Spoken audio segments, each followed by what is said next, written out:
ಶ್ರೀಲಂಕಾದ ಗಾಲೆಯಲ್ಲಿ ನಡೆಯುತ್ತಿರುವ ಭಾರತ ಮತ್ತು ಶ್ರೀಲಂಕಾ ನಡುವಿನ ಮೊದಲ ಟೆಸ್ಟ್ ಪಂದ್ಯದಲ್ಲಿ ಶ್ರೀಲಂಕಾ ಗೆಲುವಿಗೆ ಭಾರತ 372 ರನ್ ಗುರಿ ನೀಡಿದೆ. ಗೆಲುವಿನ ಗುರಿ ಬೆನ್ನತ್ತಿರುವ ಶ್ರೀಲಂಕಾ 4ನೇ ದಿನದಾಟದ ಅಂತ್ಯಕ್ಕೆ 4 ವಿಕೆಟ್ ಕಳೆದುಕೊಂಡು 84 ರನ್ ಮಾಡಿ ನಾಳೆಗೆ ಆಟ ಕಾಯ್ದಿರಿಸಿದೆ. ಶ್ರೀಲಂಕಾ ಗೆಲ್ಲಲು ಇನ್ನೂ 288 ರನ್ಗಳ ಅಗತ್ಯವಿದೆ. ನಾಳೆ ಪಂದ್ಯದ 5ನೇ ಹಾಗೂ ಅಂತಿಮ ದಿನವಾಗಿದೆ.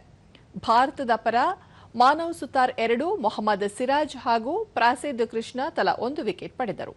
ಇದಕ್ಕೂ ಮುನ್ನ ಭಾರತ ಮೊದಲ ಇನ್ನಿಂಗ್ಸ್ನಲ್ಲಿ 462 ರನ್ಗಳಿಗೆ ಆಲ್ಔಟ್ ಆಗಿತ್ತು.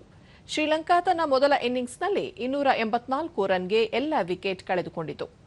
ಭಾರತ ತನ್ನ ಎರಡನೇ ಇನ್ನಿಂಗ್ಸ್ನಲ್ಲಿ 193 ರನ್ಗಳಿಗೆ ಆಲ್ಔಟ್ ಆಯಿತು. ಭಾರತದ ಪರ ಕೆಎಲ್ ರಾಹುಲ್ 35, ದೇವದತ್ ಪಡಿಕ್ಕಲ್ 44 ಹಾಗೂ ರಿಷಬ್ ಪಂತ್ 66 ರನ್ ಗಳಿಸಿದರು. ಶ್ರೀಲಂಕಾ ಪರ ಅಸಿತಾ ಫರ್ನಾಂಡೋ 4, ಪ್ರಭಾತ್ ಜಯಸೂರ್ಯ 3, ಲಾಹಿರು ಕುಮಾರ್ 2 ಹಾಗೂ ಕೇಶರ ನುವಾಂತ 1 ವಿಕೆಟ್ ಪಡೆದರು.